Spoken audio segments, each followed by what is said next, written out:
Agency na ang ini-scam ngayon mga idol, maniwala kayo sa hindi. Kahapon meron akong kausap na agency, grabe ito ang modus ng mga employer kuno ngayon dito sa Norway.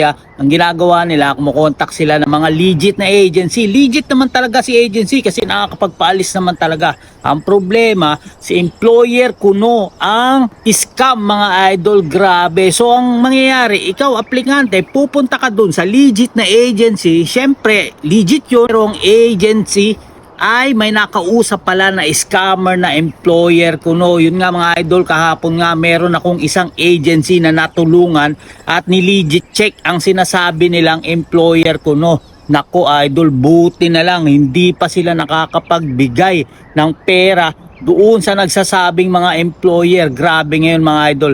Kaya mga idol, ingat-ingat sa mga naghahanap ng agency papunta ng Norway. Mag-iingat po kayo dahil dito napakahigpit. Hindi basta-basta makakuha ka ng job offer or UDI work permit mga idol, kasi yun ang ginagawa ng mga agency ngayon. Kunyari may UDI work permit na ilalatag sa'yo, pero hindi pala, fake pala yun. Grabe, pinakita sa akin yung mga files, pinakita sa akin yung mga documents na kunyari from UDI pa talaga, ng mga work permit, no? Nandun yung logo ng UDI, pero mga idol, fake siya. So mag-iingat po kayo mga idol